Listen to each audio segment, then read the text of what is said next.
When I say ADHD, does it resonate with you? What comes to mind?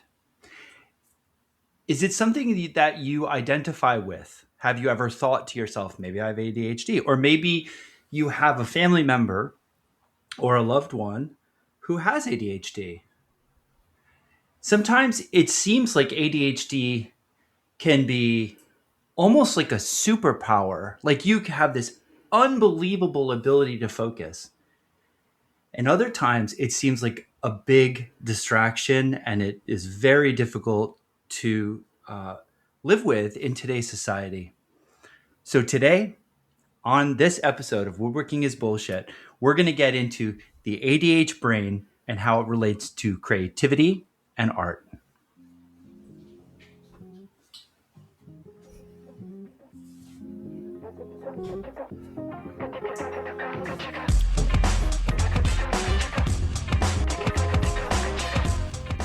Well, we are back again, your favorite band of misfits. This is Woodworking is Bullshit. I'm your host, Paul Jasper of Copper Pig Woodworking, scientist by day, woodworker by night, and I'm here with a whole host of our favorite characters. In the chair next to me is Sherry Pagoto, Ph.D., clinical psychologist and professor at UConn. That is me. Thank you. Yep. Across from me is everyone's favorite voice, Jack Thomas, Hey learning designer, art professor, homesteader, and the sexiest voice in New England. Goddamn right. Great intro. Thanks, Paul.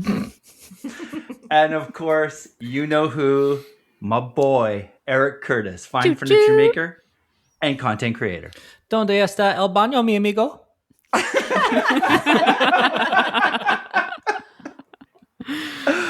Oh, guys. So we're taking on, I'm very, very excited about this episode. We have done a ton of work up front, thinking about it, talking about it, researching it. Of course, Sherry absolutely did the lion's share of the research for this episode. It's about ADHD and the creative brain.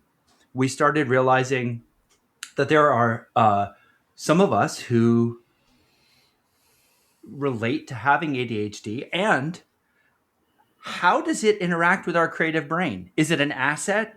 Does it hold us back? Does it distract us? What is the relationship between ADHD and the creative brain? So before we start, let's just define Mary. Where's Mary? Mary. Son of a bitch. Let's define in relatable terms what is ADHD.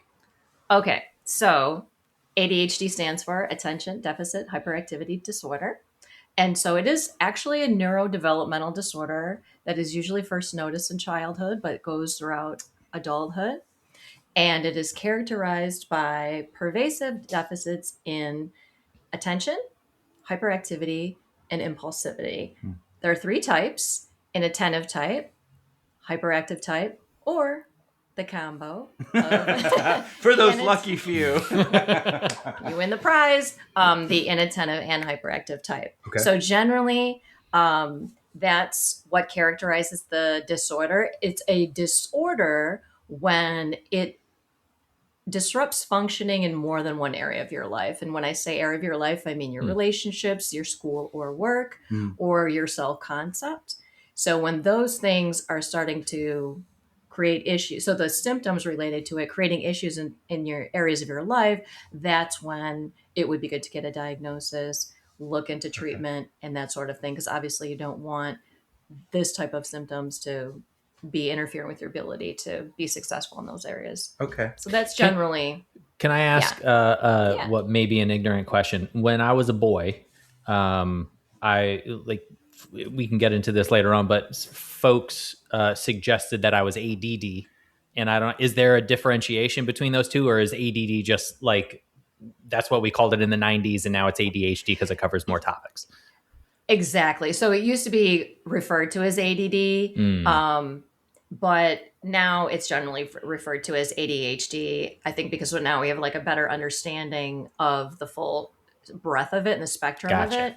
And I like the word spectrum. We typically only use spectrum for some reason when we talk about autism, but most disorders like this are on a spectrum where some people might be a very sort of light version, whereas other people, it can be very crippling, very crippling. So you meet one person with ADHD, you've met one person with ADHD, basically, because there could be any sort of constellation of severity and symptoms, and mixing and matching of different symptoms. So the reason why we put things in buckets in psychology is because we do need to like have a criteria to diagnose and treat, and that to be paid for by insurance and like insurance codes, but everything is dimensional or on a spectrum. Right, that's true. It's important Continuum, to note. yeah. So you might feel like, oh, I have like flavors of that, but I don't necessarily feel the functioning deficits per se. So, and that's very possible. You may have flavors of it, and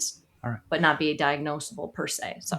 So let's get started with Eric and Jack. Both of you have said to me on multiple occasions that you feel as though you have ADHD or some elements of ADHD. So I'd like each of you to say, like, what was your experience growing up? Why do you think, what has happened in your life that is consistent with you feeling like there's some element of ADHD in your lives?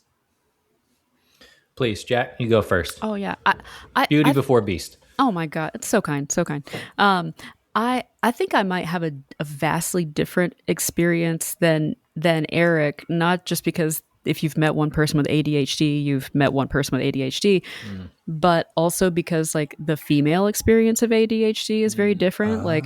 Like getting late diagnosed as a female identifying person is really, really common. I think, and for the record, like I'm also autistic. I think that kind of muddies the water a little bit, maybe, because some of those symptoms kind of cancel each other out. But basically, like if you grow up with ADHD as a female identifying person, like you don't get diagnosed sometimes because you're not like bouncing off the walls in your kindergarten classroom. You're like a hyper people pleaser, you go out of your way to like overcompensate with focus and attention sometimes.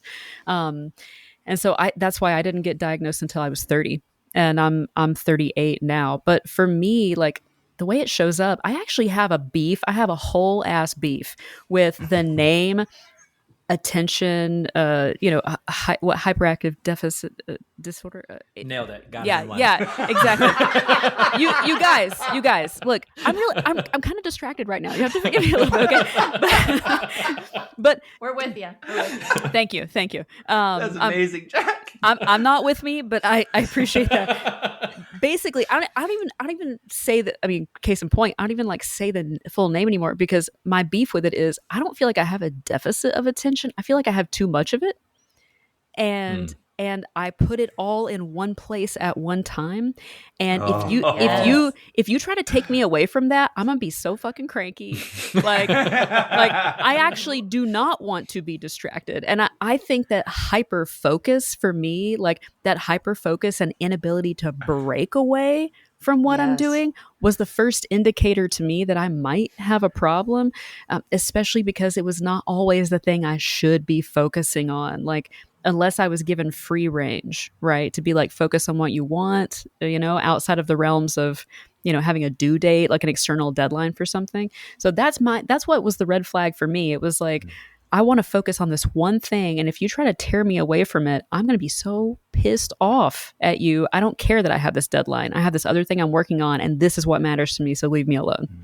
Yeah. I think there are a lot of people with ADHD right now nodding their heads in resonance of that experience. And we'll talk a little bit about like the neurobiology of what's going on there. Yeah, that's really interesting. Because you're Jack. right. There is an extraordinary capacity for hyperfocus and ADHD, which I think people don't understand. But we'll get into that. Jack, how did that impact your life growing up? Did it impact your relationships? Did it impact your relationship, like the way you interacted with the world, the way you interacted with your parents? Did it impact jobs?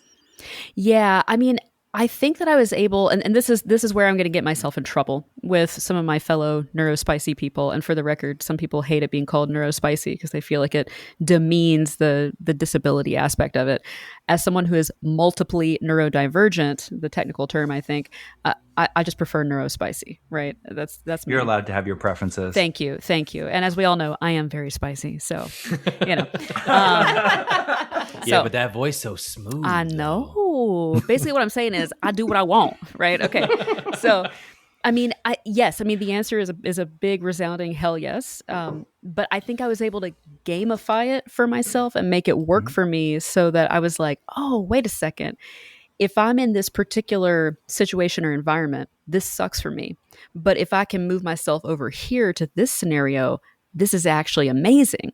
And so I became a college professor, because then I could focus on exactly what I was interested in to a like mad extent, and nobody tried to interrupt me. Contrary to that, I mean, Sherry, you get it. It's like you have to be hyper focused on the thing that you are most, what your special interest is, what you're most dedicated to doing. And then also you're good in a fucking crisis, which as an educator, you have to be good in a, people with ADHD are excellent in a crisis. And, so I feel like I can't answer an email that feels a little bit confrontational to me. I will let it sit in my inbox for like 7 days. Sorry if I've done that to any of you, by the way. But like, if something is happening, if I look out the window and I see a bear about to attack the chicken coop, I'm Superman, dog. Like, but that email, nah, man, that email, whew, no way. So that's my experience with it. Email's too much. I'll take the bear. I choose the bear. Jack, I choose the bear. That's the t-shirt for this episode. That's a contender for the t-shirt. Yep, I choose the bear.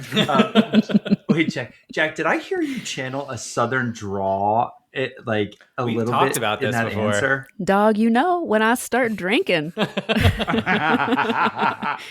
a Georgia girl. Southern spice, right there. Right there. All right, Eric. What was your experience like? As a young person, I don't know. I was a terrible student. So many of these things we've talked about on the podcast before, but I'll try to keep it brief. I was a terrible student. I could never sit still. Anything that was physically inclined in the learning process, I was apt toward. And anything that required sitting at a desk and discussing, I was like, I'm out. I can't do it. I was terrible in a seat. But even if it was a simple, playing the piano, my piano teacher when I was a kid, like all kids, I would kind of refuse to practice. But when I did practice and I would get interested in a piece, I would play it over and over and over again. And my hands have the capacity to remember things faster than my brain. And so I would go to the lesson and I would play the thing and I would just be watching my hands play, a 5, 6, 7 sheet piece of music. And she would be like, I don't know anybody else who does that. Everybody else is looking at the music and checking that they're in the right spot. But if I did that, then I would mess myself up because I know the order of things. But it's just the movement of the thing that I could do. And I also remember in 5th grade, my father and I rebuilt our back deck. I may have told this story on the pod before, so forgive me if I have. No? I'm not sure I remember that. Okay, no. All right. So when I was in 5th grade, we got out a week early from the other boys in the neighborhood. They were all a year or two younger than me. And however the testing worked, I happened to have a week of summer vacation sooner than them. And in that week, my father and I rebuilt the back deck while everybody else was still sitting and testing in school. And in that very moment, I was like, oh, this is what I'm going to do with the rest of my life. There was no doubt in my mind, sitting in a classroom was prison. And being able to just hey, let's do math. I don't give a fuck. Let's add and subtract fractions. Let's multiply numbers because there's a tangible reality that we're working toward in building the thing. But if you're giving me times tables, go fuck yourself. I'll fight you to the death for that. Wow. So I don't know. That's largely how it manifested when I was in 7th grade. This is something I still make fun of my mother for. When I was in 7th grade, my mother got me tested to see if I had a learning disability. And I don't know what that what the specific disability was that they were testing for in that year, because that would have been what, I don't know, the 99 or something. And we went and we did this test of like visual cards, so like put this in order and whatnot. And I remember the lady put it out in front of me. It was like 5 cards, and it was like a guy walking up to a soda machine, putting a coin in, a couple other things, getting a soda out. Yeah. She was like, "Can you put this in order?" And I was like, "Are you fucking with me right now?"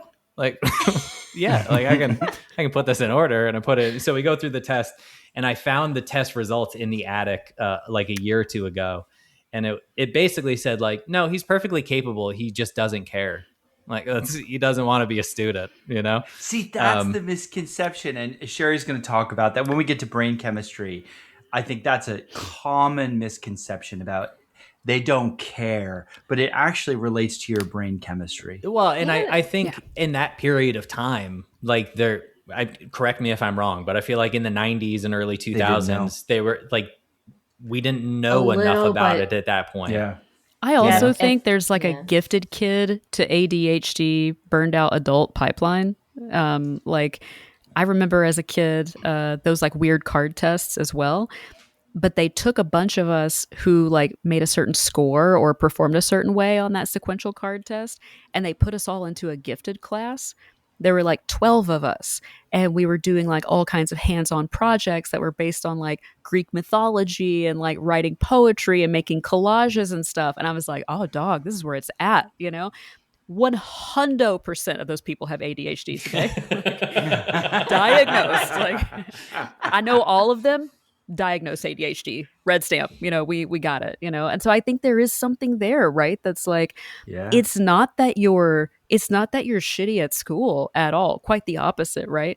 It's like you just have a different neurotype, like a different way that your brain thinks, and you need visual things and manual things, and then you're like a rock star when you get that.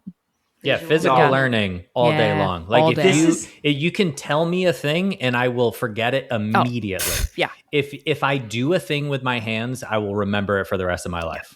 Yep. Y'all, this is so crazy. That's so tracks. This is exactly what Sherry was telling us at dinner. Like we had dinner right before the episode, and she's explaining they tend to be visual and instructive learners, not written, movement. Not told.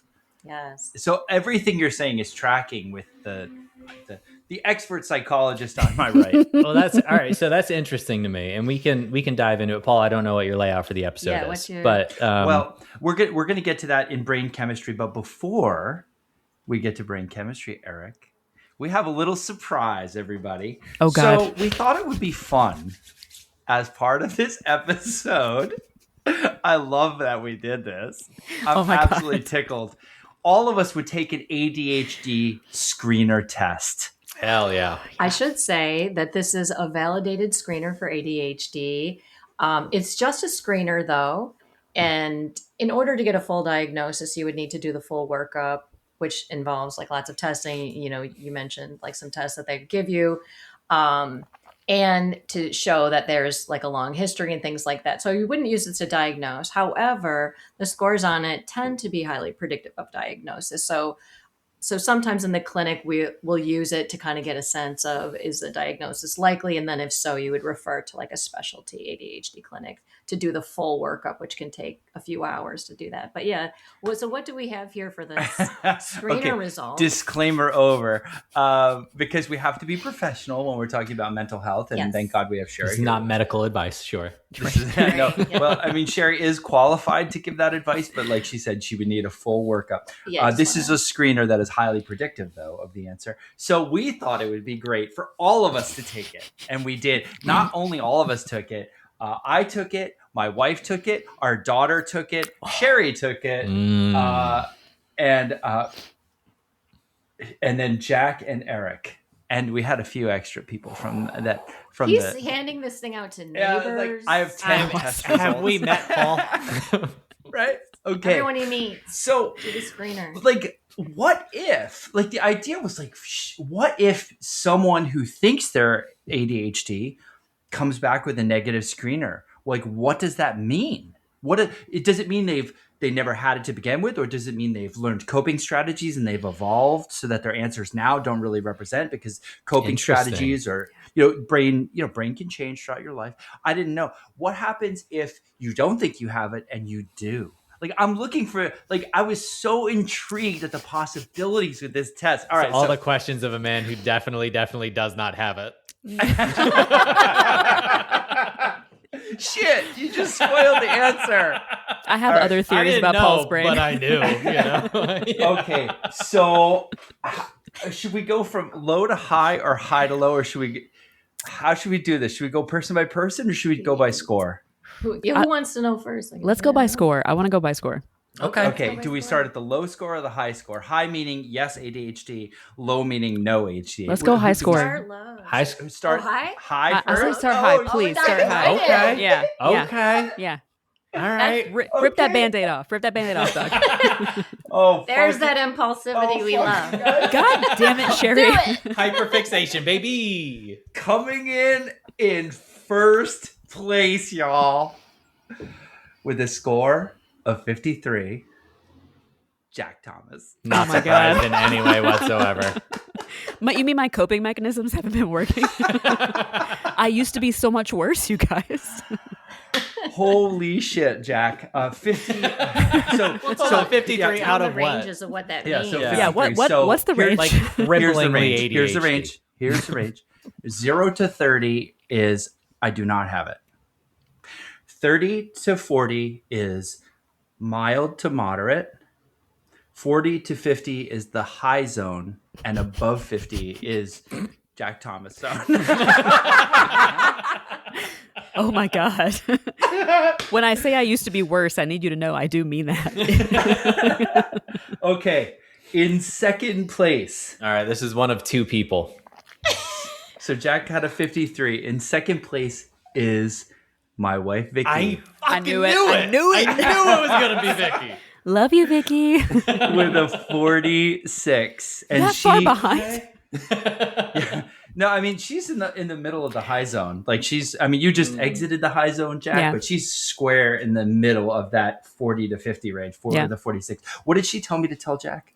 Well, she had much admiration for you and for winning the I mean, high score. likewise. The feelings are mutual. She said, give my warmest, finest regards to my ADHD queen, Jack. Oh my God. I love Vicky. Thanks, Vicky. So second place was Vicky with a 46. Next up.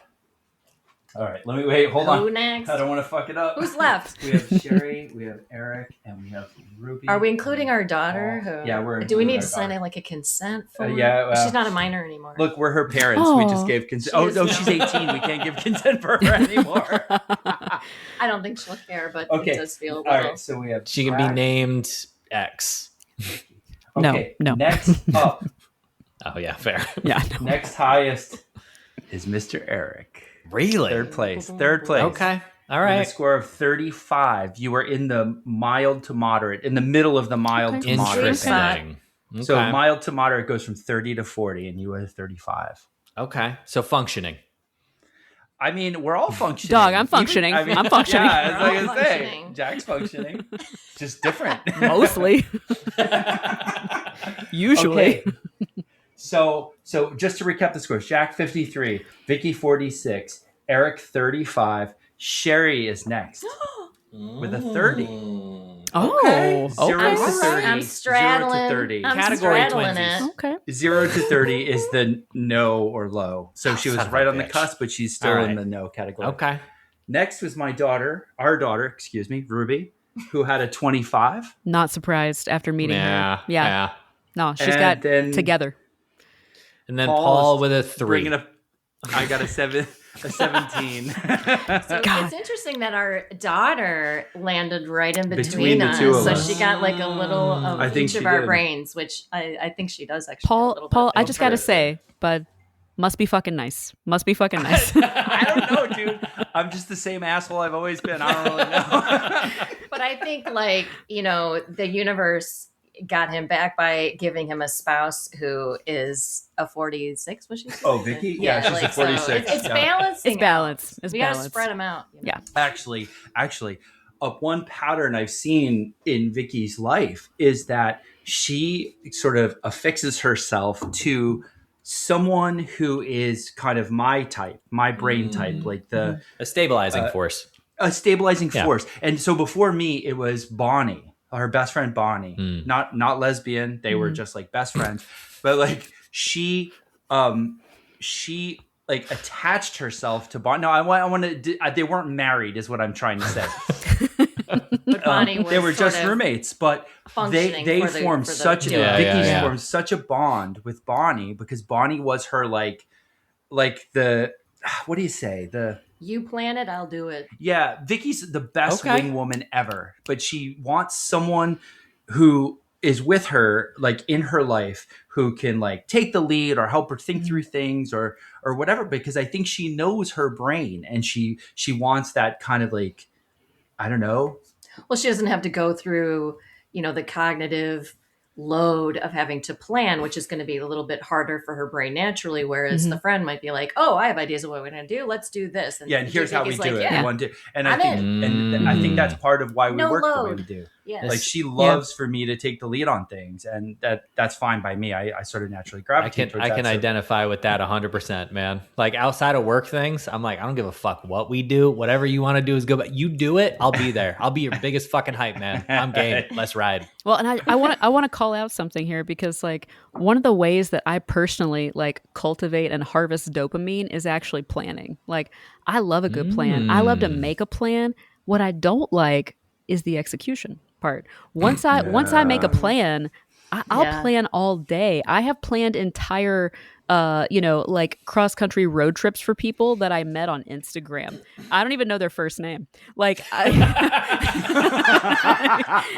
because I'm using it as a mechanism to avoid doing something else that I should be doing.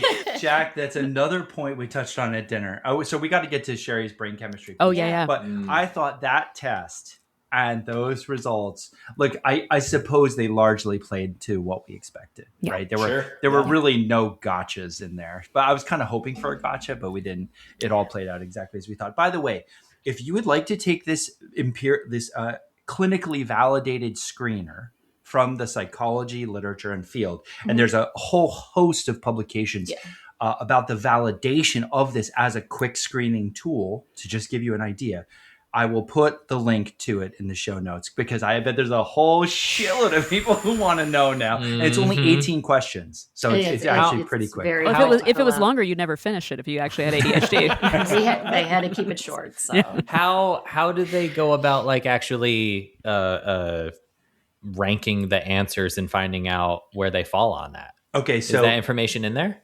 Yeah, there's instructions. I've read the instructions very carefully. It's 18 questions. There's 6 up front and then 12 after. The 6 up front is like the quickie 6-question screener, like yes, no, do you have it? How, kind of like include, exclude. However, the longer section of the remaining 12 questions is a bit more about like what type, what flavor, and the questions in both are actually quite revealing. And so you give an answer of never, rarely, sometimes, often, or very often to each of the 18 questions. Those all have a point value associated with them. And then we add up those points and they give brackets for like low, medium, moderate, high, very high, Jack level. So sorry, I keep saying that. Jack, cool. you broke this. I'll own it. You broke the scale, dude. Fine. You broke the scale. I'm so proud of you. One thing I've noticed is that when I was filling it out, is that there are some things that I answered a certain way now that if you'd asked me 20 years ago, I would have asked a little bit differently. So I don't know if it was like, I have menopause brain, so which gives you, I don't know how old you are, Jack, but you don't seem old enough for perimenopause. Oh, but, thank you. But that like gives you another little swirl of like various flavors and spices. And so there were some things that I was like, ooh, and I feel like that nudged me to my 30 that I was like, oh, so that's another interesting thing. And I wonder if you've had that experience. Has anything evolved over as you've aged? Oh, for sure. Yeah, for me, definitely. I mean, I am old enough to be perimenopausal, but I have an excellent skincare regimen, so thank you. We'll talk later. One of Get out of here. one of You're my not that old. Oh, No, yes, you're yeah, not. yeah, I am, Get dude. out of here. One of my many obsessions. My hyper focus is skincare. But I think yes, as I've aged, I've actually created coping mechanisms that have made things better. Like I probably would have broken the scale doubly if not for that. My greatest coping mechanism, which I'll share a picture of it so you guys can share it in the show notes for Patreon people. The only system I've ever created for myself that works is actually over here on my wall. You can't see it, but nothing gets done without this. And it's probably worth noting that as a person with ADHD and autism, I'm an entrepreneur and I run 3 businesses, and they're all successful. And so it's like I think you really do just have to find your groove, right, and find your systems. And I know that some people who are in the autism or ADHD community are going to like cancel me for saying that, but whatever, it's fine. But so I think coping mechanisms help. I also think, and I just for anybody who is listening, if you are a female identifying person that feels like you might, have ADHD, and Sherry, please obviously stop me if I'm wrong here because I'm not the scientist in the room, but like if you have some other kind of neurodivergence, it can like multiply the effects of some of the symptoms of ADHD, and it can tone down some of the symptoms of ADHD, depending on what your other kind of neurodivergence is, whether that's autism or anxiety or whatever. And female identifying people, I think we get misdiagnosed or late diagnosed pretty often because there are so many sort of contraindications and comorbidities and things like that. So yeah, it's gotten better over time. It's gotten manageable over time.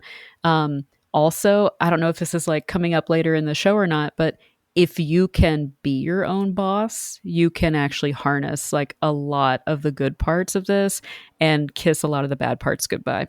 Oh my God. All right. We got to get to brain chemistry. Okay. Because this is, Sherry, you have read and thought extensively about the brain chemistry part. And this relates to Jack, so much of what you just said about your own boss, focusing on the right thing, interested at such an insane level that you almost don't hear anything, so on and being good teachers, so on and so forth. Yeah. So, and it's great to hear all the strategies that you've picked up, and which I assume like you were diagnosed like within the last 10 years or so. Yeah. When I was 30. Yeah. Yeah. So that's given you like some time to like come up with strategies. And I don't know if you've gotten any coaching or anything like that, but then let's talk about the neurochemistry of this. So with ADHD, there's sort of like 2 things to think about. One has to do with dopamine in the brain. So it's not that people with ADHD are sort of low on dopamine or you don't produce as much dopamine, but what happens is when dopamine is released by your brain, there's something called dopamine transporters, and what they do whenever a neurotransmitter is emitted, there's transporters that kind of like vacuum it up, scoop it up, and process it so that it's not just like a positive feedback loop where you're just getting like fire hose of dopamine, although that sounds fun. But so there's so there's regulation. But what's happening with ADHD is those transporters are scooping up the dopamine too quickly. So people with ADHD kind of have they can feel the low dopamine, but it's because of that transporter situation. It's not that your brain isn't producing it. So it's like getting scooped up too soon. And so what that can manifest in is behaviors that are going to get more dopamine. Because like if it's getting scooped away, let's get some more. And what are the activities that can do that for you? And this does relate to the hyper focus. The activities that you hyper focus on, if we were to take a peek into your brain, boop, boop, those are dopamine hits. And so that's why it's feeling so reinforcing and you could stick with it for so long. So I'm going to name 3 people who have ADHD. And I want to know if you're surprised by this. Michael Phelps, Michael Jordan, and Simone Biles. So not surprised. All yeah, 3 not very really, yeah. Yeah. So what do you have to do to become top of your sport? Focus to the exclusion of all hyper-focus. else. To the exclusion of all other things. Like they may not, I don't know anything about them personally, but like they may not be able to like figure out how to take a shower every day or make a meal or something like that. But the hyper focus on an activity that produced a lot of dopamine that and that allowed them to put the hours in that, like the rest of us mere mortals, like probably would find that to be frustrating or difficult to kind of put that type of focus into it. So that's the hyper focus. It's usually a dopamine chasing endeavor. And that's why focusing on things that aren't stimulating is painful. It's painful. So Right. So we're constantly chasing the dragon. Yeah.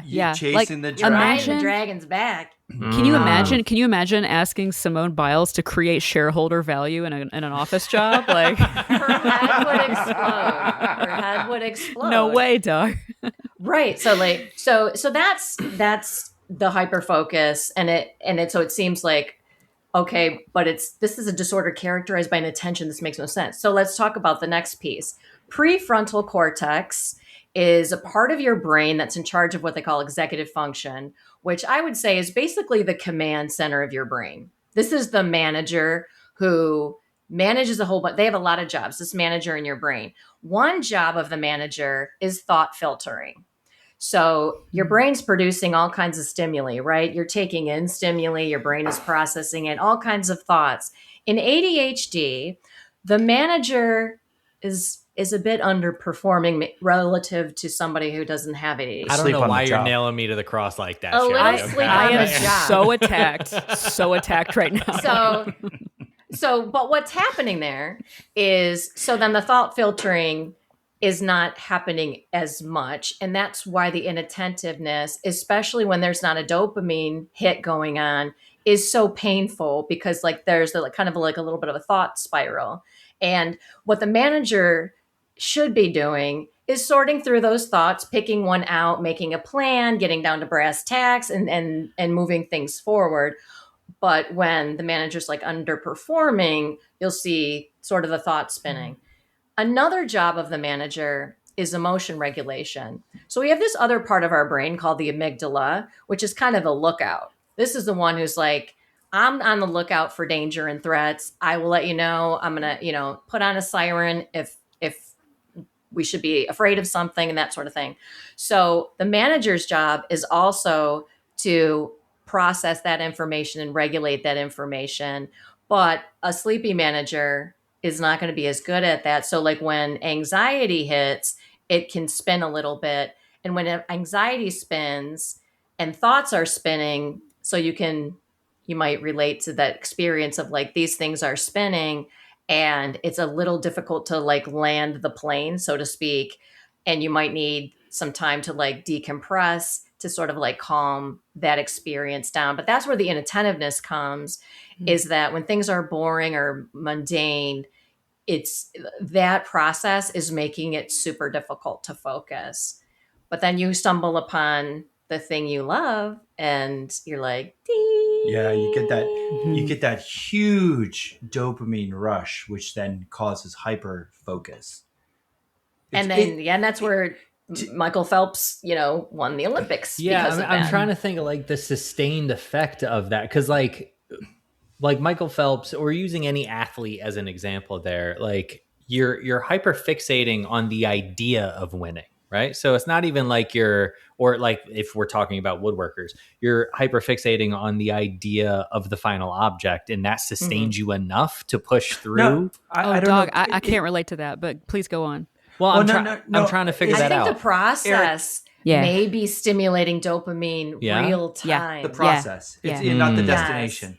Yes. I think it's a process. Because in sometimes in kids, it can even just be playing a video game. So little kids with ADHD, particularly boys, they'll get like obsessed with video games and put you don't have to have ADHD to get obsessed with video games. Why are you looking at me when you say that? Just because I was up, no joke, till 1 a.m. playing a video game last night. It has nothing and by to 1 do a.m. with it means 3 a.m. But no, it's a kind of a common thing maybe with boys with ADHD. So it can be something like that, a video game. It can be all kinds of different activities. That felt very personal. Yeah. Now you know how it fucking Sherry feels, knows, buddy. Sherry and I Sherry, we've known each other, what, 20-something years? Since 1990. 2020, actually. I think I met you in 2020 or 1999. All right, 26 years. So yeah, I've played a lot of video games in the time we've known each other. Okay, That so may be a part of a different issue, but it is. So That's for another episode. We're gonna skip right over that one. well, we've already ruled out How many ADHD, so now we podcasts- need to go to the second how many explanation. podcasts are co-hosting with an ex-husband and ex-wife, right? Like, what the fuck? What are we doing? Love right? the energy. No Love idea. It's fantastic. If I could wait, Eric, if I can just summarize the brain chemistry thing, and Sherry, you tell me if I got this right. Yeah. I mean, The we're simplifying a little bit, but The ADHD brain has, in general, lower dopamine levels than, let's say, the neurotypical brain, and that's because of an increased clearance, right? yes. It's not the inability to synthesize. That lower dopamine level makes doing things that are uninteresting nearly impossible. It's a worse You want to experience, yeah. tear your skin off because you're so low dopamine, you're crawling out of your skin for a little more intellectual interest or something that just stimulates you more, right? So if you're a neurotypical brain, I just want to give like an analogy to try to relate to this, because I think if you don't experience it, you might be like, I don't get it. It would be like a neurotypical person. You're telling them like, stare at the wall all day. You'd be like, I can't. It's so boring. I can't it's a form of sustain my torture. attention. yeah, I'm it gonna sounds start- like torture. Yeah, I'm going to Yeah. start daydreaming and doing other things. You- So that's kind of a neurotypical Yeah, person. that was might school for come- us. Yeah. That's yeah, what our exactly. Remember our episode with Jeff Hine, the painter? Yeah. He Yeah. talked about being in school. He's like, I had to take these important tests that could Mhm. impact the rest of my life. You look out the and window, and then oops, 4 hours, So- and the test is over. I actually left reached him out to blank. him. I reached out to him Did on you? Instagram, and I was like, dog, you know you have ADHD, right?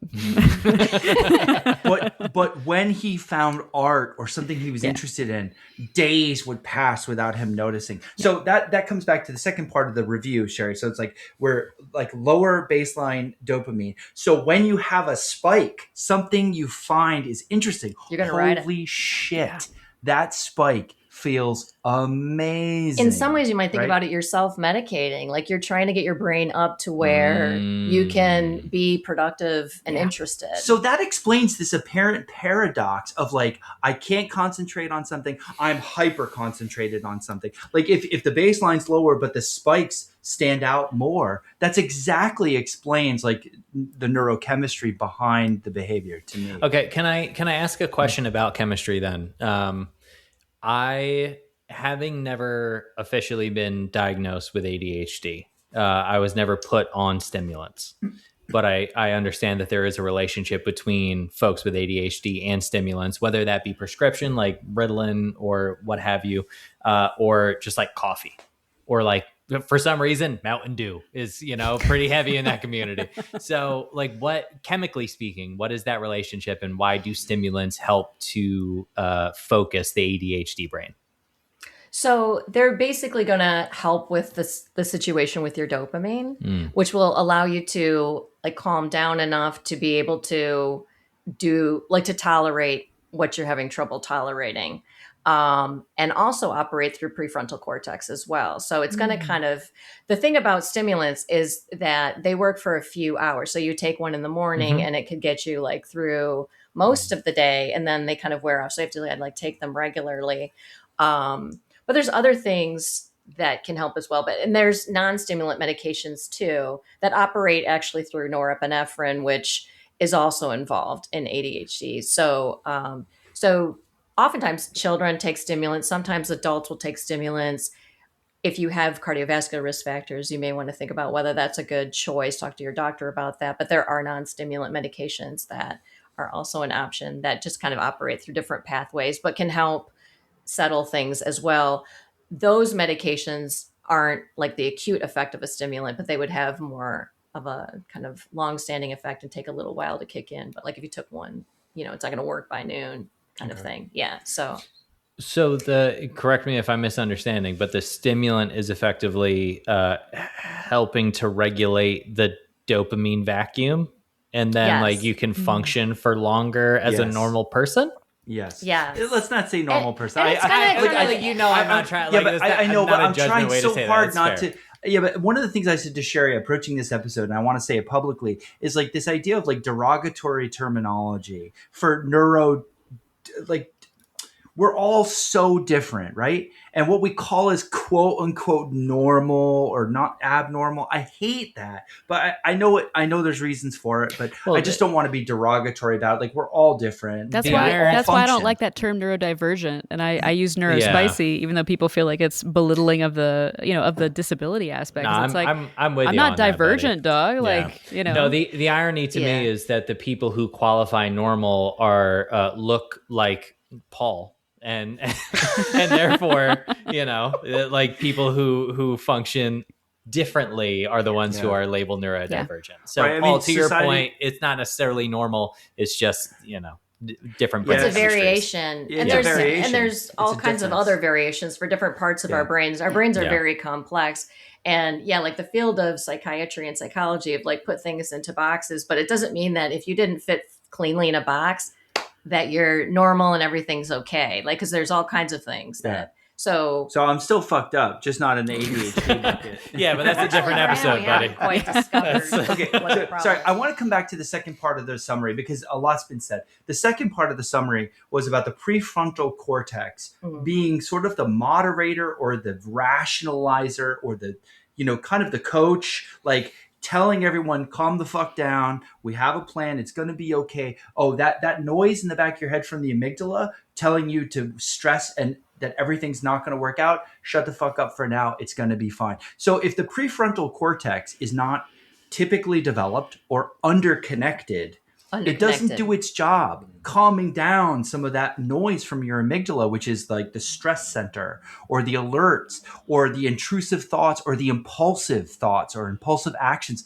Like those things all need to be moderated by the prefrontal cortex. And if it's not doing its job, some of those impulses and thoughts and ruminations and spiraling and anxiety goes unchecked in the ADHD brain. And it's a sliding scale, right? It's not on or off. There's different levels of prefrontal cortex, moderation. So that's the second part of the ADHD brain that is connected to also this dopamine, aspect. So I think the two together kind of really, to me, like Sherry, was explaining all this over dinner, and it really crystallized like why my wife interrupts me when I'm doing something important all the time. Like I look at her, I look up, like okay, this is the best. This is the best. I'm in a work meeting, okay? Online. 30 PhDs are staring at me on my computer. I'm giving a presentation, okay? I'm the one presenting to a whole room of important, smart people doing great science. And I'm talking, and she sees an Amazon package by our front door. And she hears me talking. And she looks at me and says, "Hey, what's in the box?" And I am mid-sentence. So the TNF alpha receptor obviously is not, it's not inhibited fully because it's being internalized and going to the lysosome. And what's in the box? And I looked up and I gave her such a fucking look. Like, you must be joking me right now. You must be fucking kidding me right now. I love And Vicky she so goes- goddamn much. And she sees the look on my face and she goes, "Oh, sorry." She goes, "What's in the box?" She whispers it. oh my god, I love Vicky. I Amazing. almost fucking died. Fucking amazing. I almost died.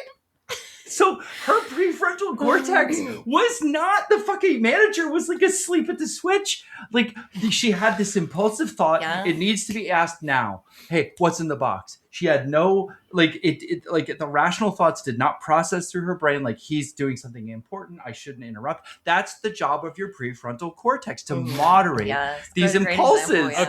Okay, can I tell a funny thing that like I am still slightly embarrassed about, that is basically that but in a different flavor.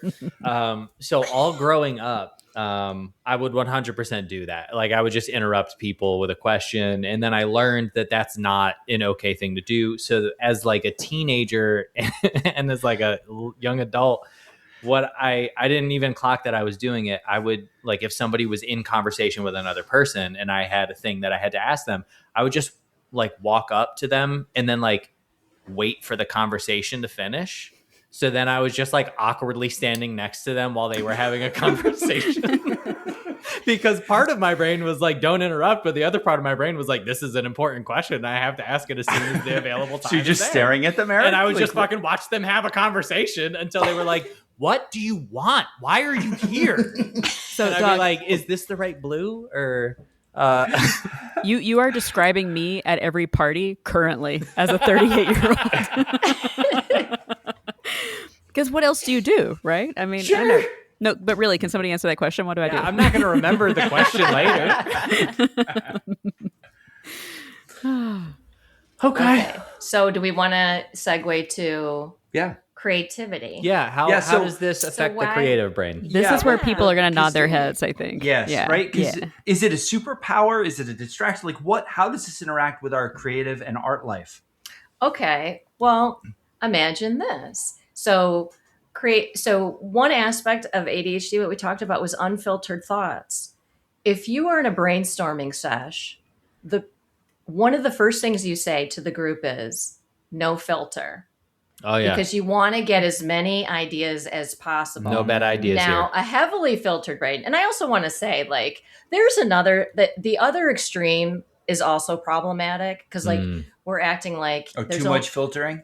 Oh, absolutely. You don't want someone who's so over-filtered at a brainstorming session. They're just they'll overthink every idea and say nothing because they've ruled everything out before anything came out of their mouth. That's a great point. So you want a fire hose person. That's a great point, sure. So, and then the other thing with the unfiltered thoughts that characterize an ADHD brain is their thoughts are real time being affected by stimuli around them, especially visual stimuli.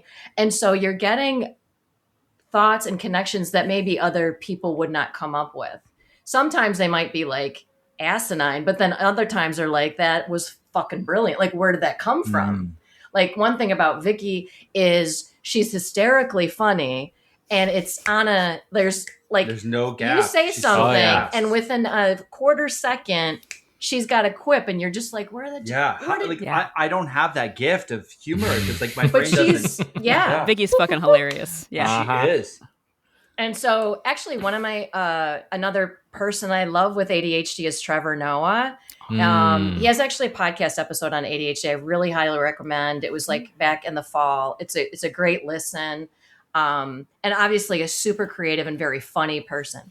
So two, the second way ADHD can create creativity is better brainstorming because you're like unfiltered. Your brain is rapid firing all these ideas, and the moderator is not really doing much. He's like letting it go. So you're getting all this unadulterated ideating. Where things can fall apart is like bringing those to fruition, but we're just talking about the part that could really be good for creativity, ideation. Yeah. So the second thing is the hyperfocus that we talked about.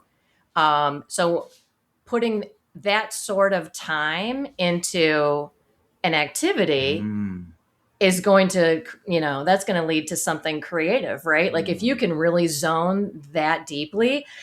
And there's also some literature to show that people with ADHD can get into flow states more easily because of the hyperfocused ability. The hyperdopamine rush. Dude, that is Jack. That is you. Eric, that is you. Jeff Hine, if you're listening, that is you, brother. Jeff. Yes. All right. The third way is, we talked about this too, the visual and movement learning. People, and when you were talking, Eric, I was like, oh, that's so on point with this. The people with an ADHD brain, the visuals and movement, like bodily movements, anything manual, like the brain processes that much more quickly than the verbal stuff. So as the unfiltered thoughts are happening and you're super processing images really fast, because verbal, like words slow you down. So you're like, get out of here. 1,000%. Words, numbers, like you were talking about math. You're like, this, Yep. get out of here. Yep. I need movement. I need images. So your brain is like super wired for that. And so any visual art, you're going to see like creativity. And I'm like in awe of people with like artistic brains. I'm like, how do you that's why I was that? Right. Because that's why I was like, I don't like this sort of derogatory stance about, it's a disorder, because like it's a gift to certain applications. Oh, absolutely. Yeah. Yes. All right. I agree with that. It is a gift, right? But also we live in a world where like the economic component of it doesn't like, it's hard to monetize creativity. And maybe that's why like we have a bias against it, because we don't necessarily see that as like, well, when you get out of school, you get your, graduate degree, and then you go work at a firm and you do what the people above you say. And then therefore you are a contributing member of society. It's like, I don't know what the fuck I'm doing. I'm just like cutting dovetails over here. That's what my hands know how to do. I don't know what else to do. Hands down. Well, I mean, like another important piece of creativity is execution too. So like, and that can be the part that where there's a little bit of a struggle with people with ADHD is like the steps in the execution, the boring parts. So like, how much of a project? I mean, it depends. Honestly, boring parts. It depends, right? Because probably depends. Is the ideation the fun part that gives you the dopamine spike, or for some people, the doing of the thing is the spike, right? I mean, Michael Jordan loved playing basketball, right? Of course, he wanted to win, but I think he just loved the game. He loved the process, the feeling Eric, of. You love the process of woodworking. I know you like the final pieces, sure. But No, the bringing the thing into existence is the reason to do the thing, right? Like that's the part that excites me. And then once it's there, like maybe this is a variation of an ADHD brain, but like once I get the first coat of finish on it, I'm like, I got to put 4 or 5 more coats of finish on it. Like I'm over it. Like it's done, like I don't give a fuck anymore. Now I got to spend more hours doing it. This goes back to that. I can't remember what episode this was. Maybe it might have even been like the art versus craft episode, like the first episode I was on with you guys, but the ideas are not the work is like so relevant to this, like I think I agree with all the people who will probably try to cancel me after this episode and say that like ADHD is just a disability, right? But I think for some it is. It just depends, right? Totally. On their perspective. Yeah, absolutely. Not just their perspective, but their environment, right? And so like I think that if you, like what Eric's talking about, if you can get yourself to a place where like you can love the process, but also you can love the ideation, then like you can find that flow state, you can be in your optimal place. But not a lot of us have the privilege to get there because like ADHD, it's basically, not to be like overtly political, but it's like it is not profitable in a capitalistic society that's to what most I was people, at, right? Yeah, exactly. Yeah. And so it's like if you I used to work in tech, right? Like after I was a college professor, I left being a college professor and I was working in tech as a learning designer. I worked for a bunch of ed tech platforms and corporations, like designing learning for celebrities, for influencers, for nonprofit professionals, all of it. I was that person in every brainstorming session who was like the unfiltered, like here are all your high level, incredible ideas. And then as soon as I got milked for those ideas, they laid me off. They want the ideas. They want the unfiltered person. They want the creativity because they don't all have it themselves necessarily. So in that way, it's like ADHD can bring this kind of superpower to neurotypical teams and spaces. But as soon as they've gotten what they want from you, they will cast you aside. So you have to find a way that you can like take that creativity and then also execute on your own and make it work for you. You have to create that space for yourself sometimes, and it's hard to do. You have to create a lane. Yeah, you do. There's no lane for There's you to no exist lane in. for you. I mean, even in the content space, right? Like the people who make the first iteration of the objects are not the people who profit on the trends, because the people who are better at the business, the monetizing, the execution, all of those things, those are the people who make the trends blow up. The overwhelming majority of hyper successful YouTube channels are like reaction and or dissection channels, right? They will take science and break it down, or they will take a creative act and they will critique it, right? They're an art critic for lack of a better genre. Whereas like the people who are actually creating, it's really fucking hard to gather an audience on there. And then what happens is once you gather an audience, you go, I don't have any like new ideas right now, so I need to like take a break. And then they go, well, that's not monetizable. You can't recharge your batteries. Yeah, you have to be consistent, right? Like you can't just show up with like the amazing unfiltered ideas and boom, boom, boom, and then like stop showing up or only show up every now and then when you have a new idea. Mhm. The consistency is the part that's hard to execute on as a creative, you know? Like if Isaac Newton was a content creator today, nobody would know what the fuck gravity is, right? Because like that's a great quote. Oh my God. Let me ask, and maybe no one knows the answer to this question. Maybe it's unanswerable, but is ADHD brain more prevalent in the arts because of the creativity component we've been talking about? I think probably not just arts, because we do see like the athletes. Oh, athletes. Yeah, but that's true. also That's kind of true. Good point. Yeah. a more I was physical. thinking of the trades too. trades. Like Yeah. I wonder how many, and this could be a generational thing as well. Like folks coming up in our times and before us, who had ADHD were like, we were just told we were stupid, you know, or like bad students, or like you couldn't sit down, shut the fuck up and listen. So we got put in technical schools, at least from the boy perspective of having some low level ADHD. Yeah, like we just got put in vocational schools, and they were like, "Well, you're never going to get a college degree, so learn how to fucking lay brick." You know, that's your I best think bet. those are like also sort of like less traditional settings. Office settings, school settings are so highly structured and very verbally oriented that's just not going to be a match for like this set of traits. And that's why I'm not it can saying be I so- disagree with that assessment. What I am saying is that, like, coming back to the economics of it, it is you are immediately put into a bucket of you are less economically important than people who can think better than you. Yeah. And then if Oh, you're that's female, tough. you might kind of have the opposite experience of like you're underperforming or whatever, like, or quote unquote, just go to trade school. They're going to say you're a genius, but take these antidepressants and keep going, you know, because it's like you're actually fine, but you're just depressed or you're just stressed out. You just have anxiety. Like that's what's wrong. And it's like, nah, dog, like, you know, ADHD and autism as well. It's like, it's not just for girls. Like just because I'm not a little boy who's into trains doesn't mean I don't have something wrong with me. You know? Yeah. So it's definitely underrepresented in science, I would say, because a science seems to predispose for verbal learners who are not fidgety and can sit still for like massive periods of time doing what sometimes seems like can be very boring things. You know, I don't know like the numbers on that, but I think it That's my also guess. depends on whether somebody has learned strategies and maybe in treatment and things like that. So they might thrive in all kinds of different settings. Well, I would just say anecdotally, I have way more ADHD friends in the creative arts than I know in science. But impulsivity plays into that too, I'm sure.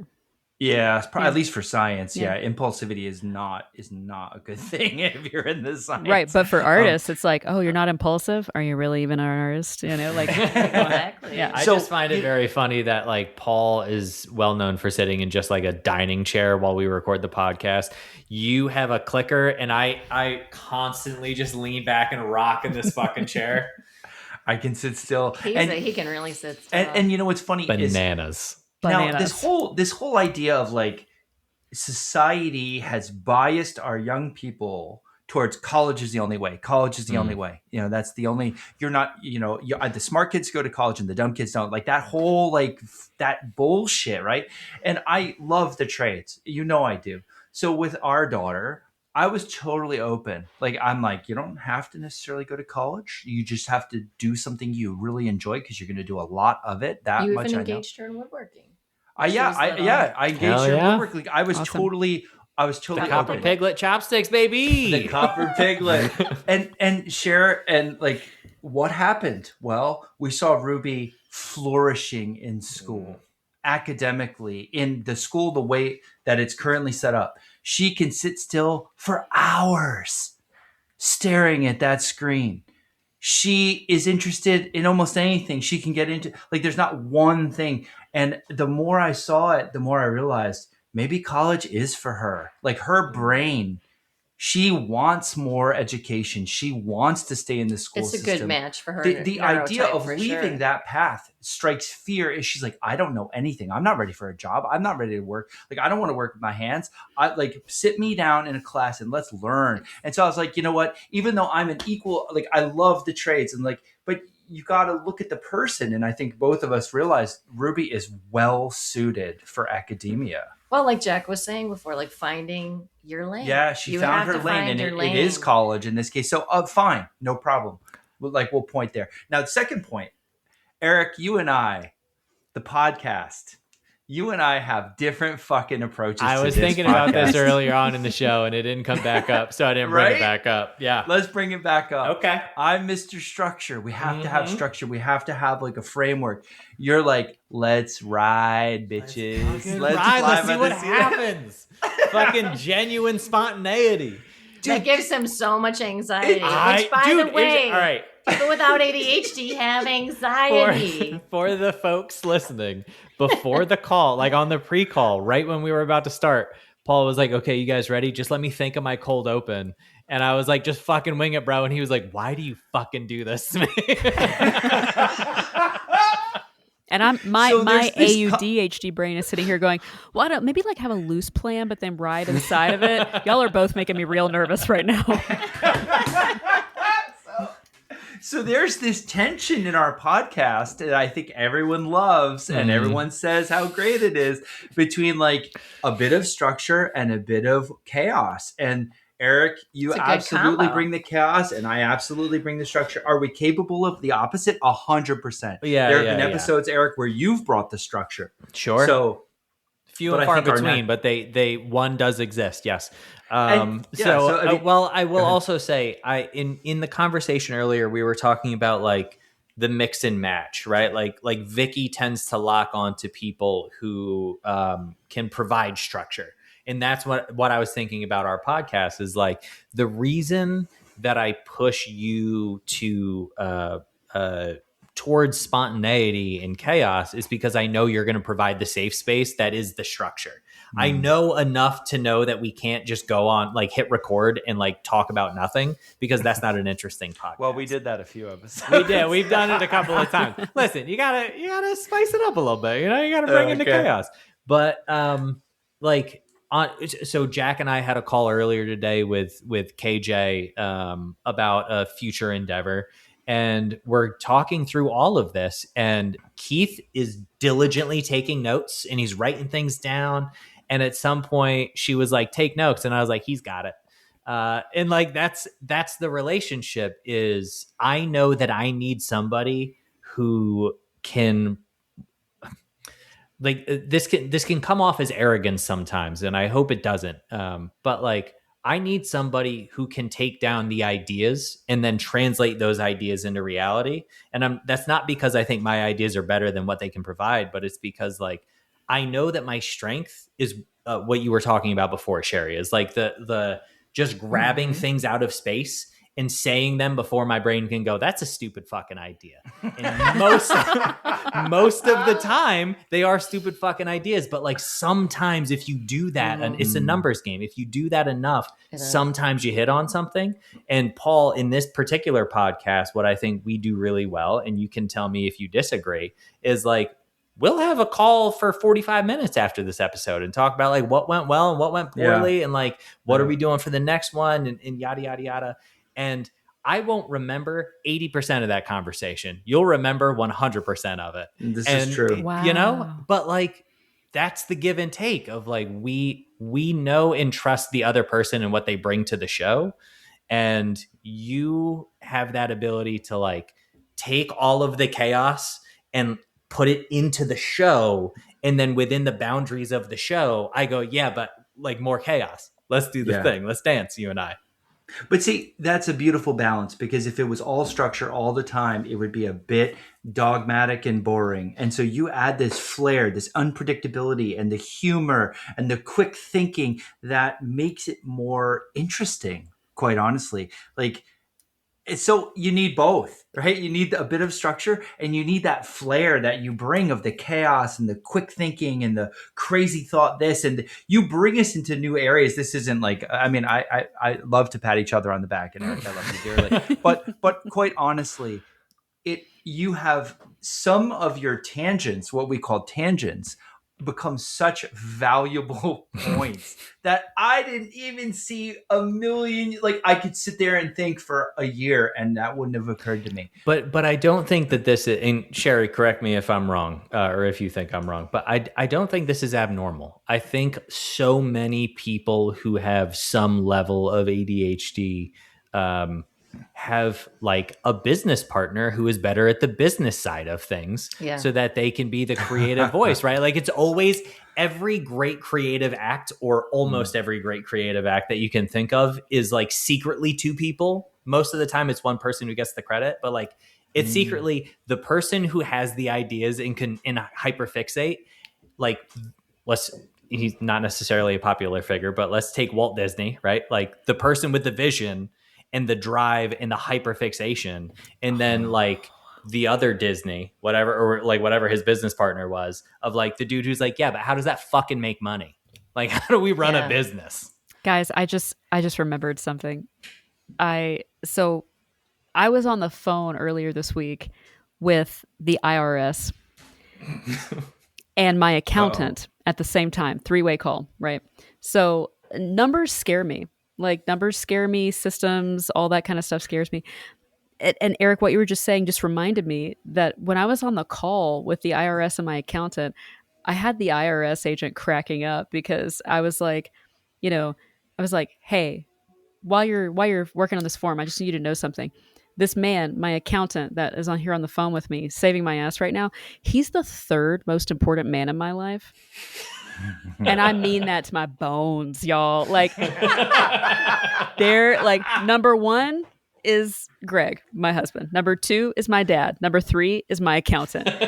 Like, in that order. Could not do anything without him, right? Because it's like, these systems and numbers and stuff, I don't understand it, right? So it's like, I can just go off and be my weird neurospicy self and then say, Justin, make this work. Please take this shoebox and tell me what to do, And he just he waves a wand and makes it better because he's just able to do that with his brain. It's amazing. Jack, that made me realize, like, in my relationship with Vicky, she's like, I don't want to know about money. I don't want to talk about money. I don't want to know where it is. I don't want to know how much there is. You do the numbers. Yep. And Mama's going to go shopping. I try to tell her about our finances. I try to, like, this account has this or this account has, she doesn't care. Yeah. I don't want to know. Just handle it. But that worries me because, like, what if I die, right? Like, she'll figure it out. Vicky will figure it out. She'll figure it out. I mean, she had it figured out before me, but like, I try, like, I corner her, like, often. This is hilarious. It's in the bathtub, like, because she can't get out, right? Like, she's like stuck there, and I'm like, listen, now's the time that you have to listen about the fucking numbers. It's time to talk a little bit of money. I'm genuinely surprised you can fit two people in your bathroom. Same, dude. Same. Yeah. Not only that, but it's a nice view. But sorry, what? Well, I wanted to take this to segue.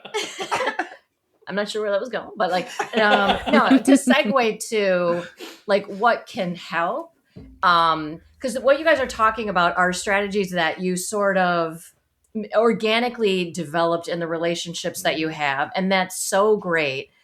But what a lot of people can experience is things going south or sideways. Because like, if the manager in the brain is a little underperforming, sometimes people around you start overperforming, and it could work like you're describing, or it could go really sideways. So like, ask any parent who has a child with ADHD, they're chasing them around, and or I was sometimes a spouse with son. ADHD like may not have the capacity to overperform to make up for it. And so, but like, in terms of what can help, and I'll be curious of Jack's experience with this, is when you get diagnosed, like if you really think that you may have it, and maybe you do the screener, and to get diagnosed, to like fully understand your color palette of ADHD, so that you understand yourself, and oh, I do that, and now it totally makes sense why I'm doing that, and so that you can tell people around you,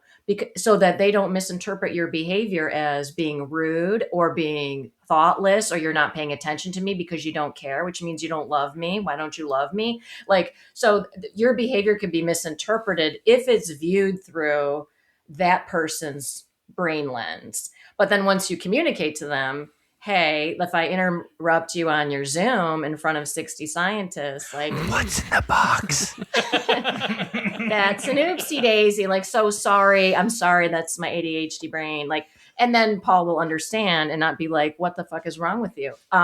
So that's why I think diagnosis is important, so that you can sort of put people, the people you have relationships with, you can give them context to your behavior, so that, because the thing about ADHD is sort of like an invisible thing, right? Like if you had a friend, let's say, who was blind, and you know that they're blind, you can tell by looking at them, or maybe they have like a seeing eye sticker or something, like sort of assistance, and they bump into you, you don't think anything of it. You're like, oh, you bumped into me. Like, oh, you can't see very well. Like, but if you have ADHD, it's invisible, and you do something that's kind of, you know, bumping into someone, but in a different kind of way. They may be like, what, why did you do that? So that, I think that that's why diagnosis is so important. And Jack, I wanted to ask you, what changed for you, if anything, when you got that diagnosis, in terms of understanding yourself and how you communicated to other people around you? That's a great question, and I think that it's possible I might be the wrong person to ask about this for two reasons. One, when you grow up socially conditioned as a female person, at least in the United States, in Western society, like you're kind of taught that your job is to be a nurturer and to put your Mhm. own comfort below everyone else's mere convenience. And so getting diagnosed with ADHD actually didn't change for me how I interacted with the world, because it's my problem, right? It's like, no, I've just been taught nobody's here to accommodate you. You actually are here to like subserve to the comfort of other people, right? And so like Mm. basically fucking get over it and deal with it. And it being an invisible disability is contributes to that, right? It's like, Mm. people almost think it's fake, or that it's like an excuse sometimes, which is Yeah. wild to me. Like, if you could be inside this brain, dog, you know it ain't fake. you know but, and especially if you're a people pleaser and an overperformer, which I think is so common of women with ADHD. Mm. There's this expectation that you just kind of keep your shit together and like ride with it, right? You just deal with it. However, I will say what did change for me was hating myself less. And Mm. now, 8 years later, not at all, because it gave me this lens through which to understand my own metacognition, to be able to say, oh, this is why I see the world this way. This is why I interact with the world this way. This is why I am this way. It's not an excuse. I'm not using it as an excuse for myself or to anyone else, internally or externally. But for me, there definitely was, this might sound kind of weird, but there was like a grieving period where, I went to one of the top 50 schools in the country on a full merit-based scholarship, which is wild for somebody with ADHD, and someone with autism. I can't help but think to myself, if I had been diagnosed earlier with ADHD, what kind of metacognitive abilities would I have about it? What kind of social and medical supports would I have gotten? Like, I feel like I could probably be like fucking, I don't know, first chair cello at the Boston Philharmonic, and also a doctor, and also, showing in museums around the world or something. If I had just known, because like when you're younger, at least at our school, they like, shitty public school in a rural county, they test you for all kinds of different things, but only if you're displaying the symptoms that little boys display when it comes to Mhm. ADHD and autism, right? And nobody else gets any support. If I had just known, then I would have had less self-loathing, more social and medical support, and an ability to say, oh, here's what might actually work for me, where I can carve my own lane earlier. Because carving your lane as early as possible when a lane doesn't already exist for you is the only way to get to that place of like low friction and high success, I think, as a person who is neurodivergent. Oh That's my God. absolutely Jack. fantastic advice. That was like a TED Talk, dude. It was Thank you for coming to my TED Talk. That was really fabulous. And Sherry, like even Jack, that was unbelievable. And Sherry, your point before that about people mistaking it for you're rude, you don't love me, you're not paying attention, like this sort of misinterpretation, which is why diagnosis is important. In fact, and this is what I love this podcast. I really love doing it because it makes me think so hard about so many different things. Like I did in the middle of the day today, before any of this, my wife walked down the stairs and I was like, I want to apologize to you because I have gotten upset or frustrated or I felt insulted when you like walk away mid-sentence and I'm saying something, or you can't fucking sit down and listen. You have to walk around and I have to like follow you, trying to like talk at you. And I get so angry, or like I'm talking and you're like, oh, what was that? A squirrel, you know? And I get so pissed off. I've gotten so like, and I'm like, and it's really a misinterpretation on my part. And it's like, it's her brain doing it to her. It's not because she doesn't love me. It's not because she didn't want to hear what I had to say. It's not because she's rude. It's not. It's like, it wasn't even up to her in some ways. And I was like, I want to apologize for my, I guess, not understanding enough about the way your brain works. And I'm sorry if I've been harsh about it. And that's my, and I feel like I've learned a ton through this. And I will definitely see it through a different lens going forward. I think that's exactly what we would kind of hope for in a relationship where there is ADHD in it, is that understanding, so that those sorts of, little micro conflicts don't end up leading to resentments that destroy the relationship. And actually, like, the divorce rate among people with ADHD is much higher. Is it really? Yes. Holy it's shit. double. Hey, right here, man. Right here. Yeah, Fucking preach. because of these misunderstandings that lead to resentment. And so that's why I really feel like it's so important to like know yourself, and then other people can know you, because you will be able to explain yourself. And I'm sure, because here's the other thing is, like, people with ADHD tend to have, and I'm curious from you guys, a long history of people kind of like hitting you over the head for things that you've done. And that over time can kind of be traumatizing, especially some people feel quite traumatized by, I'm getting yelled at all the time. Everything I do is wrong. I'm failing at everything. And I want to avoid that. I want to avoid those people. And it creates bad experiences. And so, like, to the extent that we can encourage people to, love how it gave you, like, the biggest thing the diagnosis changed for you was like accepting how you saw yourself. Yeah. Well, and I think also, and correct me if I'm wrong, Sherry, like I've read about this like high preponderance of comorbidity with RSD, rejection sensitive dysphoria, with people with ADHD, which is really hard for creative people with ADHD, because it's like, when you're an artist, when you're a crafts person, and you know that I don't care about the distinction between those things, frankly, like, what you make, it's not just something you make, it's who you are. Like, your ideas, your whole sense of self-worth is wrapped up in what you make. And when somebody says it sucks and you have rejection sensitive dysphoria, they're not rejecting the work.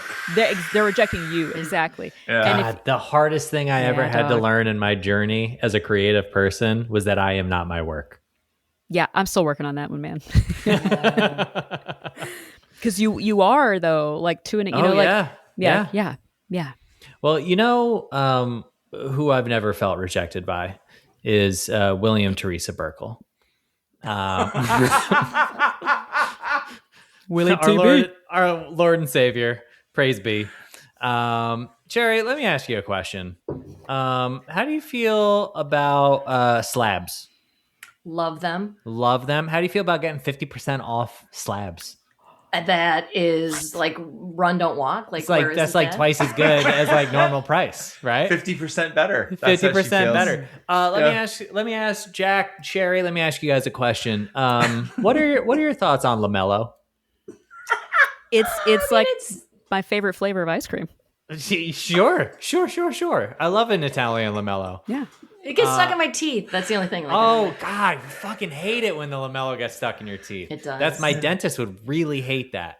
But the good news is on Friday, April 17th, which this podcast will certainly come out before that. This podcast comes out next week. Amazing. So definitely before April 17th from 10 a.m. to 1 p.m. there's a LaMelo demo day. So if you want to learn how to apparently get LaMelo out of your teeth, you can head to WTB Woodworking at 390 Pike Road in Huntington Valley, Pennsylvania, and just tell Bill we sent you, you know? Tell him you learned about neurospiciness and neurodiversity and you wanted to see what his neurodiversity was all about. Well, Eric, I'm actually going to write this down. I'm going to put this in my calendar right now because if it's not in the calendar, it doesn't exist. So I'm just going to put this down right now. That is an excellent. We should have William Teresa Burkle take the screener for ADHD. Let's put him to the test. Let's add him to the mix. 100%. I'm not suggesting he did or didn't. I'm just saying, like, let's get more people into this. Everybody. I'd be genuinely curious. I don't know. I'm not sure where he would land on it. Maybe what we'll do, Eric, is if we get enough people who take the screener and want to share their score, we could do it as a short segment next episode. Okay. Or something. That could be interesting. We won't have to name names, or we could like use aliases if people aren't comfortable, or if you want to use your name, hey, fucking use your name. I don't care. I want to know what percentage of the Woodworking is Bullshit Patreon community has ADHD. All right, well, I will say this. I'm going to say one more thing. If you are interested in finding out if you have ADHD, and we can talk about that and grade them and talk about it in like a Patreon after show situation, you'll also probably be interested in the Bits and Bits giveaway that Bill's doing over at WTB. So $1,000 gift card for Bits and Bits. The entries will go until midnight on May 22nd.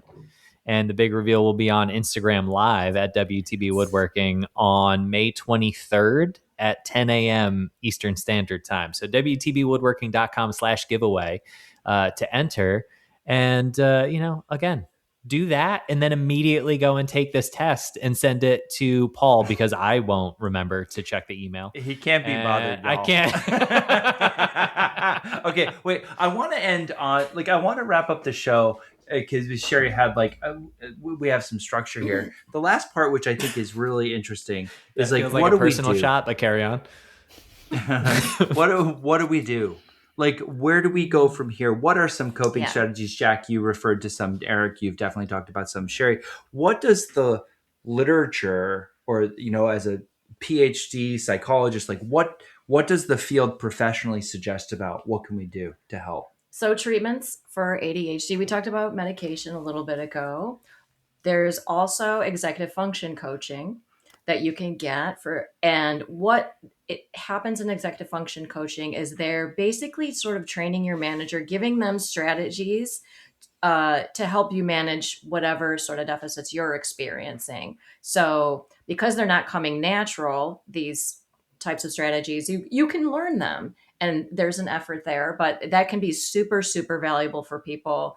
Or like a therapist who has a specialty in ADHD. I mean, it's basically the same thing. They're kind of doing coaching of the strategies that help people with time management, goal setting, following through. One thing we didn't really talk about was time blindness. So that the inability to sort of track time and getting lost. Wait. Why did both of you just time blindness? Tell me. Well, you start a thing and you're like, it's 11 a.m. Great. I have a meeting at 1. And then you look up and you're like, fuck, it's 12:59. Yeah. Wow. Yeah. That and also I'm like, oh, well, I've done this thing before. This thing's only going to take an hour. I know it's only Oh going to take my an hour. Christ. And then like 3 hours later, you're like, what the fuck? Every single thing I do, I'm Every like time. that'll take 2 days. And then 3 weeks later, Yep. I'm like, how did I get that wrong again? Especially when Yeah. like my self-esteem is not that high, you guys. Like I know I know I'm not that good at this. I should not be overestimating how well I can do this. So there's strategies to kind of like help manage that, but that's a very real experience of people with ADHD. Another thing, and I'm a big fan of this as a health psychologist, is exercise Oh, yeah. is important for both things we talk about. So it gives your brain a little more dopamine. It creates dopamine acutely. So, like if you were to go out and do a brisk walk or a run, ride your bike, you get a dopamine hit from that. It also helps with executive function. So, it's good for prefrontal cortex too. Mm-hmm. So, it's kind of like giving you a little dampening. So, if you did have some really concentrated, like more boring work or like goals you wanted to do that you were worried about getting distracted, exercising beforehand is going to give you like a little like 2-3 hour ramp of more executive function. So exercise. And if you exercise regularly, like 30 minutes or so a day, it's just start actually changing your brain towards having higher dopamine levels available and that sort of thing. So like, I can't emphasize it enough as a tool. And you want to have exercise enough to where it's at least of moderate intensity. So this is where you could talk but not sing. Your heart is at your kind of target heart rate, that sort of thing. So if you're just going for kind of like a slow walk or something like that, it might not have the same effect. But exercise is super important and a really great strategy for calming your brain down. So I want to ask Sherry. Yeah. Sherry, what is your exercise routine yourself? I run every single day. How much? An average one would be 6 miles. That's the only reason I'm sitting still right now. I'm 6 miles in. But I don't have ADHD. No, but I will say, I want the audience to know, like, you're not just saying some bullshit. If somebody said, I will give you a choice between running 6 miles or letting me kick you in the nuts right now, I would take the latter. Yeah, obviously you don't want to dive into that. I mean, I didn't start at 6. I started at 1. But I will say the reason why I run is 100% because of the effect it has on my brain. Sure. Like it brings me a level of calm and focus that I cannot achieve with other activities. And so like people are like, oh, you know, it's so great that you run and did this and that and this and that. And I'm like, how do you not run? Because like if I didn't have this, I feel like I'd be like a little unhinged. Or a little more unhinged. 1000%. When people are like, how do you make time to like work out? I'm like, because if I didn't, I would die. Like I just wouldn't be able to function. And whatever that workout, maybe it's going to the gym. Now with Teddy, the last few months, it's been like, we're going to go for an hour-long hike. You know, we're going to go out into the woods and we're going to fucking hustle through the woods for an hour. But it's just something, because if I don't do that, even though I work in a physical environment for the next 8 to 12 hours, it's like I'm not going to function. So this is actually very important new information for me because like I've been wondering, okay, so like we farm, you know, and so I'm like, why is it that when like from the spring through the into the summer growing season, and then also in the winter when I have to shovel 4 feet of snow, you know, not on the daily, but often, like I have less time to do intellectual work because I'm actively farming or I'm shoveling snow, but I get more done. Yep. That makes so much more sense. Okay, Sherry. Yeah. Thank you. So if you can get that into each day, it does wonders for your brain. So can I make one more point? And this I mentioned this to Sherry earlier, is like we're talking about this as sort of what you can do, right? Like let's say your ADHD brain, you know, to help with it. I feel like these strategies of like whether it's meditation and mindfulness or exercise, this is good for every fucking brain. Actually, all of us have noise. Like it's a scale, like everything's a continuum, right? You might be higher on the edge of the continuum than the next person, but exercise and mindfulness and like it helps all of us. This isn't just limited to the ADHD brain. I feel amazing after exercise. Well, and same with executive functioning strategies. Like we could all actually work on our time management. We could all work on, and actually, like on Trevor Noah's podcast where he talks about ADHD, one thing he says is like everything that would be helpful for people with ADHD would be helpful for everyone. Yeah, Thank that's what I'm you. saying. So That's if we could exactly make what the I'm world saying. more accommodating for ADHD, it would be more accommodating for everyone because we would all use those things. Well, I will say, I like one of the things that I have learned, like one of the ways I've learned to live with myself, and I hope this doesn't come off as derogatory because I don't mean it to be, because I apply it to myself, is the old adage of like a tired dog is a good dog. I'm the dog, right? Like that's all there is to it. Like if I could tucker myself out, like I am capable of doing normal things. That is I awesome. resonate with that too, actually. And I All tell right, people y'all. this as a learning designer all the time. You know, I'm like, dog, like if you, anything that you do that will work for a neurospicy brain, it's going to work so much better for like regular brains. Don't make a 12-minute long instructional video, make a 6-minute long instructional video. Everybody's going to love it. I think you guys totally hit the nail on the head. If the world works for people who are neurodivergent, neurospicy, it's going to work so much better for all of us. Mm-hmm. All right, y'all. Well, I hope we did justice to this very complicated topic. We've tried to attack it from both. Eric, don't fucking smile at me. I love it. I think it was a good app. I do too. I do too. Because it's tough. You have to introduce it. You have to put it in terms everyone can understand. We like to understand the neurochemistry of the brain. Thank you, Sherry, so much God, for thank the you, Sherry. preparation Thank you. and your expertise. Well, the one thing that I hope people go away with is, so there's a form of empathy that I think is the most challenging, and it's appreciating when somebody has can't do something naturally that you can do naturally, and having compassion for that rather than frustration. Yeah. And so if there's any way that we like move that needle a little bit for people to like have some compassion and understand like not all brains work the same, then I feel like that like was a victory. I hope. What's in the box? We're gonna Sherry, that was such a brilliant point. We're gonna end it on that, y'all. Hope you enjoyed this episode. Hope it's helpful, and we will see you in the after show. I will put the screener in the liner notes of today's show if you'd like to take it.